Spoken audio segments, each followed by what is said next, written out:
Hello friends, मेरा नाम है रश्मि और स्वागत है आपका मेरे इस चैनल पर जिसका नाम है टीचिंग लर्निंग, जहां मैं स्पेशली बात करती हूं इग्नू से होने वाले डीईसी कोर्स के बारे में। और आप सभी को पता है कि मेरी फ़िलहाल सीरीज़ चल रही है जहां मैं बच्चों को उनके एग्ज़ाम्स की तैयारी करा रही हूँ उनकी बुक के साथ, जिसमें हम पढ़ रहे हैं फ़िलहाल थ्योरी पोर्शन, जिसमें हम डीईसी 1 के पूरे 7 ब्लॉक्स के 33 यूनिट्स ख़त्म कर चुके हैं। डीईसी 2 भी हमने शुरू कर दिया है। डीईसी 2 के हमने 3 ब्लॉक्स कंप्लीट कर लिया है। अगर आपने वो सारे वीडियोस नहीं देखे हैं तो टीचिंग लर्निंग बाय रश्मि पटले पर प्लेलिस्ट पे चले जाइएगा। वहाँ पे डीईसी 1 की भी आपको प्लेलिस्ट मिल जाएगी, डीईसी 2 की भी प्लेलिस्ट मिल जाएगी। ढूंढना नहीं पड़ेगा, कंटिन्यू आप लोगों को वीडियोस मिल जाएंगे। आपके सिलेबस को लेके, आपके डीईसी की जो बुक्स है उनको लेके आपके कॉन्सेप्ट्स क्लियर हो जाएंगे। बुक आपके पास हैं तो अच्छी बात है, नहीं है तो भी कोई बात नहीं है, क्योंकि मैं आपको पूरा सिलेबस आपकी बुक के अकॉर्डिंग ही पढ़ा रही हूँ, ब्लॉक वाइज, ब्लॉक में यूनिट वाइज। ठीक है, तो आप एक शॉर्ट नोट्स बना सकते हैं जब भी आप मेरा वीडियो देखते हैं तो बैठ जाइए, क्योंकि जैसा कि आपको पता है, मैं हर बार बता रही हूँ, किसी भी एग्जाम्स के लिए पहले उसके कॉन्सेप्ट्स क्लियर होना ज़रूरी है, उसके जितने टॉपिक्स हैं तो वही मैं आपको पढ़ा रही हूँ। उसके बाद ही हम एमसीक्यू की प्रैक्टिस करेंगे ताकि आपके सारे कॉन्सेप्ट्स क्लियर हों, क्वेश्चन कहीं से भी आए, कुछ भी पूछे, आपको सब बनना चाहिए। तो स्टूडेंट, मैं ये क्लास चालू करूँ इसके पहले थोड़ा सा और इंट्रो दे देती हूँ कि इस स्क्रीन पे आपको एक व्हाट्सअप नंबर दिख रहा है। इस नंबर का यूज़ आप तभी करें जब बच्चों को अपने इस कोर्स के दौरान समस्याएं आ रही हैं, जैसे कि फाइल बनाने के लिए, असाइनमेंट की फ़ाइल कैसे बनाएं मैडम, प्रोजेक्ट की फ़ाइल कैसे बनाएं मैडम, पेपर की तैयारी कैसे करें मैडम, क्योंकि कॉलेज क्लास नहीं लगता, डिस्टेंस लर्निंग कोर्स है, बुक तो आ गई है पर कुछ पता नहीं है कहाँ से क्या करना है। तो वही सारी चीज़ें हम सॉल्व पीडीएफ देते हैं, बच्चों को देख के कॉपी करके अपनी फ़ाइल कंप्लीट करना होता है, और पीडीएफ के साथ गाइडेंस वीडियोज़ देते हैं कॉम्बो लेने पर। जो बच्चे पूरा कॉम्बो लेते हैं हमसे, उनको उनके एग्जाम्स तक अपने ग्रुप में ऐड रखते हैं, कंप्लीट हमारी गाइडेंस हम देते रहते हैं। बहुत मिनिमम चार्जेस में है, कंपेयर कर लीजिएगा। और पीडीएफ लेना हो बेटा तो ही आप व्हाट्सअप मैसेज करिएगा, अन्यथा बाकी सारी फ्री गाइडेंस हमारे चैनल पर उपलब्ध है, वीडियो जरूर देख लीजिएगा। ठीक है, now come to the point, हम डीईसी 2 पढ़ रहे हैं। डीईसी 2 का हम बाल स्वास्थ्य एवं पोषण, चाइल्ड हेल्थ एंड न्यूट्रिशन, इसका हम पढ़ेंगे आज। ब्लॉक नंबर आपका 4, ग्रोथ एंड डेवलपमेंट, जिसको हम हिंदी में बोलते हैं विकास और वृद्धि। ये व्हाट्सअप नंबर है बेटा, इसका यूज़ तभी करें जब आपको क्या करना हो, पीडीएफ्स लेना हो, और हम आपकी बुक से ही अपनी तैयारी कर रहे हैं। ठीक है, ये नहीं है बुक, ये डीईसी 2 है एक्चुअली, यहाँ है ना। ठीक है, तो चलिए हम देखते हैं हमारा क्या कहता है भाई। डीईसी 2 का ब्लॉक नंबर 4 का नेक्स्ट यूनिट नंबर आपकी आ जाती है 12। यूनिट नंबर 11 तक बेटा, सॉरी, कोई नहीं, कोई इशू नहीं है, कोई दिक्कत नहीं है, एक सेकेंड। हाँ, जो यूनिट नंबर आपकी आपकी यूनिट नंबर 11 तक ना बेटा हमने ब्लॉक नंबर 3 में पढ़ा है। ठीक है, अब हम यहाँ से पढ़ रहे हैं आपका यूनिट नंबर 12। यूनिट नंबर 12 कहता है शैशवावस्था और प्रारंभिक बालावस्था के दौरान पोषण एवं स्वास्थ्य, जिसको इंग्लिश में बोलते हैं nutrition and health care during infancy and early childhood stage. यहाँ हम पढ़ेंगे जो छोटे बच्चे हैं उनका अर्ली स्टेज में, जो pre primary stage, pre primary नहीं बोलूँगी, यानी कि जब पैदा हो रहे हैं बच्चे और जो उनका इन्फेंसी, पैदा हुए हैं बच्चे और उससे 1 साल के अंदर क्या पोषण, क्या उनकी प्रारंभिक देखभाल होनी चाहिए। पहले तो आवश्यकता क्यों है उनको, है ना, क्योंकि भाई ये इस जो एज है इसमें क्या है, बहुत फास्ट रैपिड डेवलपमेंट होता है बच्चे का, दिख ही रहा है आपको। जल्दी जल्दी बच्चा बड़ा होता है, बड़ा होने लगता है, ग्रोथ हो जाता है। कहा जाए तो 30 to 40% ग्रोथ बच्चे का अर्ली एज में हो जाता है। स्पेशली बॉडी के इंटीरियर ऑर्गन, जो अंदर के ऑर्गन है, उनका तो हो ही जाता है। स्वस्थ आदतें स्थापित करना होता है और बच्चा शारीरिक, मानसिक और सामाजिक रूप से विकसित होने लगता है। इसीलिए बहुत ज़्यादा आवश्यकता है कि इस एज में बच्चे के जन्म से उसके 1 साल के अंदर उसकी बहुत सारी चीज़ों पे हमको ध्यान देना है, खाने पीने पे, उसके न्यूट्रिशन पे। क्यों, देखिए लिखा हुआ, पहला वर्ष विकास और उन्नति के लिए महत्वपूर्ण है। First year critical for growth and development. इसमें बच्चा स्टार्टिंग में 1-2 महीने में बच्चा क्या करना सीख जाता है, मुस्कुराना, रिफ्लेक्स एक्शन देना सीख जाता है, रूटिंग एक्शन, जैसे कि ऐसा करो तो ऐसा ऐसा होता है, उंगलियां पकड़ता है, चूसना सीख जाता है। तो जन्म से ही सीखता आता ही है, सीख के माँ के कोख से। फिर दूसरे महीने में बच्चा पलटना, रोल करना, सिटिंग, ये सीख जाता है बच्चा, बैठना सीख जाता है। 6वें महीने में बच्चा रेंगना सीख जाता है, फिर धीरे धीरे खड़े होना और फिर दौड़ना चलना सीख जाता है। मानसिक विकास बच्चे का बहुत फास्ट होता है इस एज में। इस एज में बच्चे को क्या है, लगातार माँ का ही दूध पिलाना है, क्योंकि इससे बच्चे की प्रतिरोधक क्षमता बढ़ेगी।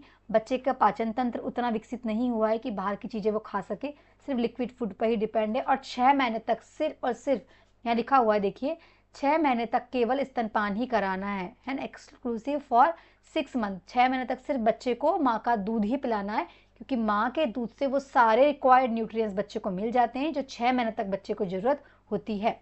ठीक है, इसके बाद स्तनपान का प्रबंधन, कैसे हम बच्चे को ब्रेस्ट फीडिंग कराएं, इसका एक प्रॉपर पोस्चर होता है, ऐसा बच्चे को पकड़ना होता है। उसके बाद प्रॉपर बच्चे को क्या कराना होता है, थपथपी देना होता है, दूध पीने के बाद डकार दिलवाना होता है, नहीं तो नाक से दूध निकल जाता है, ये बहुत हार्मफुल होता है बच्चे के लिए।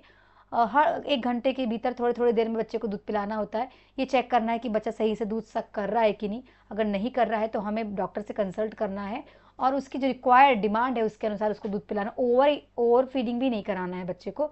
और माँ को भी लगातार आराम देना होता है बच्चे को भी, क्योंकि माँ ने भी बहुत इन 9 महीनों में और डिलीवरी के टाइम बहुत ज़्यादा उसकी शरीर में एनर्जी का लॉस होता है। ठीक है, इसके बाद 6 महीने के बाद बच्चे को लिक्विड फूड देना शुरू करना है ना, क्रमिक परिचय थोड़ा थोड़ा देना, एकदम थोड़ा थोड़ा, अलग अलग प्रकार की सब्जियां, अनाज और फ्रूट्स के को मीस कर उसके दलिया जैसे बना के, यहाँ दिखा सेमी सॉलिड फूड दे सकते हैं हम। ठीक है, इसके बाद है शिशु के लिए दैनिक पोषण संबंधी भत्ते, मतलब गवर्नमेंट ने क्या इसके लिए डाइट जो कहना चाहिए डाइट प्लान बनाया हुआ है, जो गवर्नमेंट की जो गाइडलाइन है उसमें क्या कहते हैं, एनर्जी, प्रोटीन, आयरन, कैल्शियम कितना कितना होना चाहिए वो यहाँ पर मतलब ये सारी चीज़ें होनी चाहिए वो बोल रहा, मतलब यहाँ लिखा हुआ है कि 7 से 12 महीने के दौरान ये सब देना बहुत ज़रूरी है।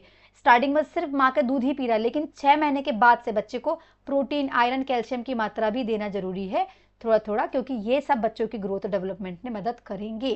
ठीक है, इसके बाद अब शिशु का पोषण है ना, क्योंकि माँ का दूध पी रहा है वो शुरू के दिनों में, तो माँ को सारी चीज़ें लेना है, तो माँ सारी चीज़ें खाएगी, सारा प्रोटीन, विटामिन, कार्बोहाइड्रेट, फैट तो दूध के माध्यम से बच्चे को मिल जाएगा ये सारी चीज़ें। ठीक है, लिखा हुआ है यहाँ पे।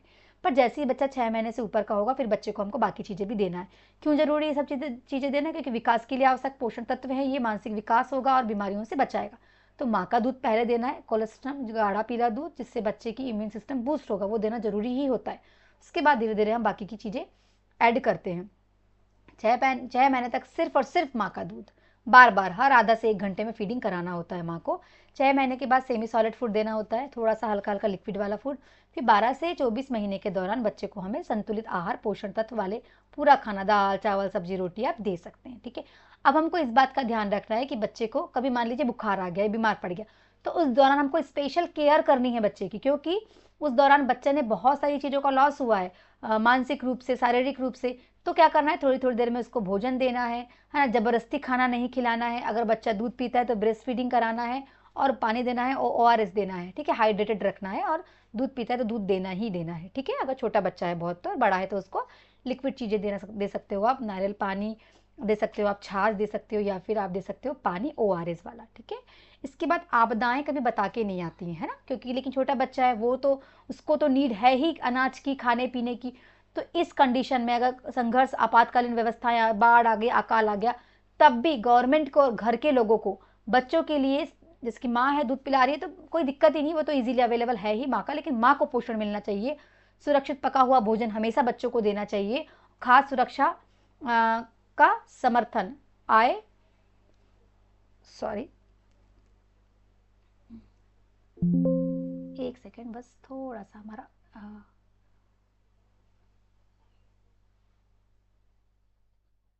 1 सेकेंड लगाएंगे। हाँ, हम थोड़ा सा हमारा पीछे चले गए थे, तो इसको देख लेते हैं।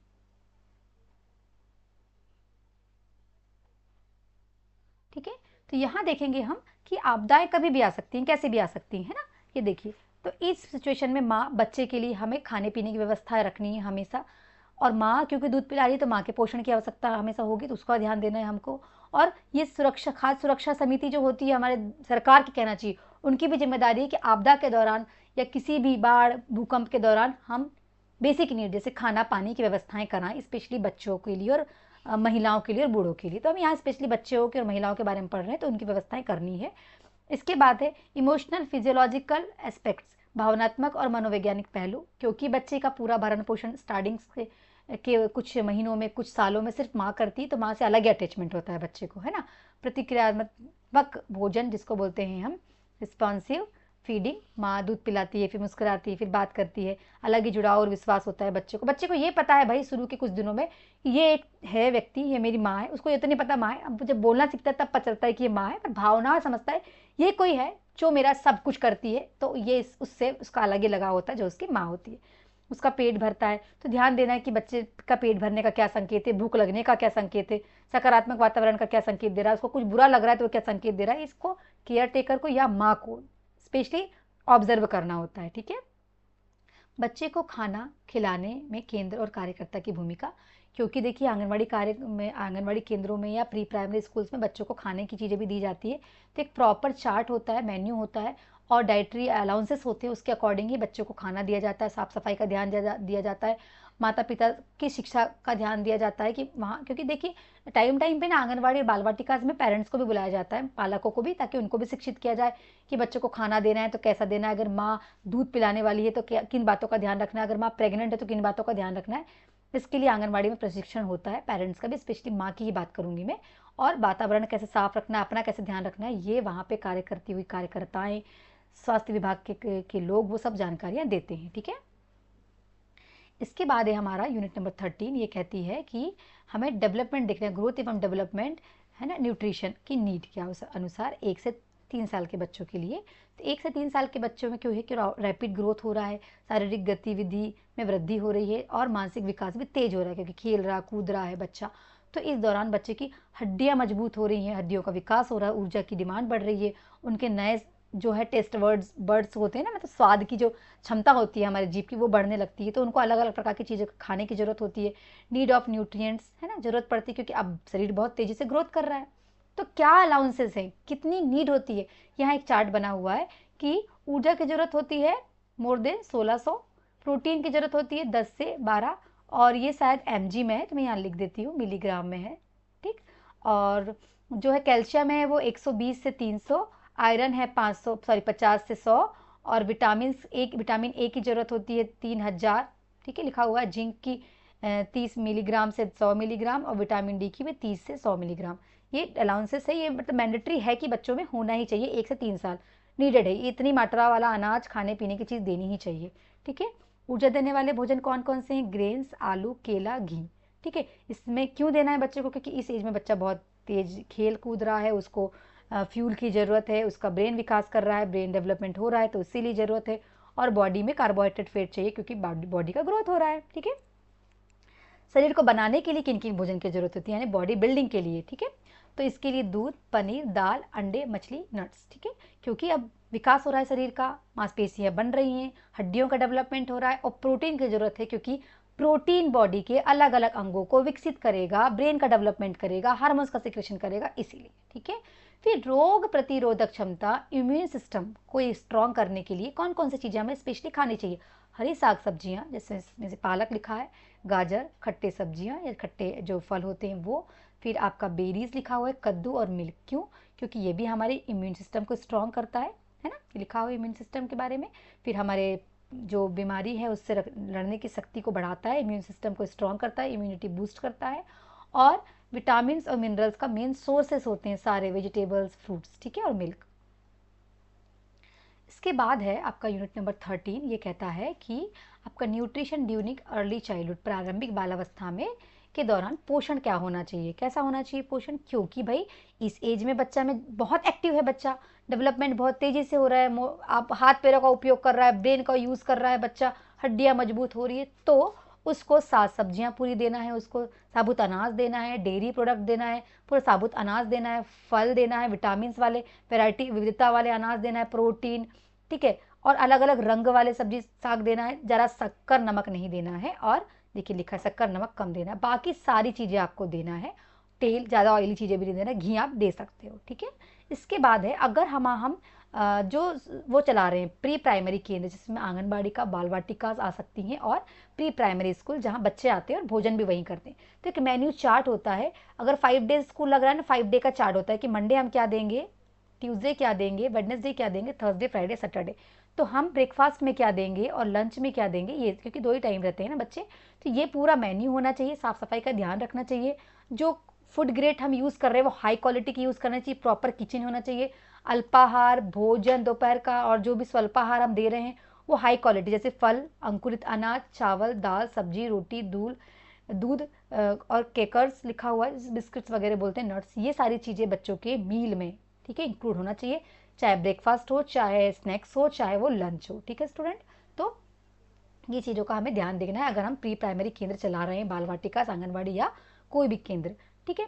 अब यहाँ पे आपका यूनिट नंबर 14 का नेक्स्ट पार्ट कहता है कि बच्चों के स्वास्थ्य की देखभाल कैसे करें। तो बेटा मेन है कि भाई बच्चा स्वस्थ रहे, उसको पोषण दीजिए, क्योंकि एक्सरसाइज करवाइए, उसकी प्रॉपर नींद होनी चाहिए, माँ बच्चों का दुलार करे, बच्चे का पेरेंट्स प्यार करें, मम्मी पापा पालन करता या फिर जो केयर टेकर है उसका बहुत सारा प्यार मिले, बच्चे सामाजिक हों, खूब खेलें कूदें, बाहर दोस्तों से मिलें, बाहर रहें, गार्डन में जाएं, इंडोर आउटडोर गेम सब खेलें, ठीक है, ऐसे गेम खेलें जिनमें ब्रेन का यूज़ हो, पढ़ाई लिखाई करें, लर्निंग करें, जिज्ञासु बने, समस्या समाधान वाले खेल खेलें। तो इससे क्या होगा, सर्वांगीण विकास होगा, ब्रेन, सोशल, बॉडी, सबका, ठीक है। अब क्या किन किन बातों का ध्यान रखना है, हिस्ट्री हमें चेक करनी है बच्चे की, अगर हम हमारे केंद्र में बच्चा आ रहा है या हम खुद पेरेंट्स भी हैं तो हमें किन किन बातों का ध्यान रखना है। हेल्थ चार्ट जो बच्चों का होता है उस पर ध्यान देना है कि पूरी वैक्सीनेशन हुई कि नहीं, बच्चे की हाइट हेल्थ ग्रोथ प्रॉपर है कि नहीं, पास्ट जब बच्चा पैदा हुआ तब उसमें कुछ क्या ऑब्जर्व किया था, डॉक्टर ने क्या नोट किया है, क्या कोई डिफ़िकल्टीज़ थी, कोई डिफिशियंसीज थी, वो कोई कमी थी, वो सब नोट करना है।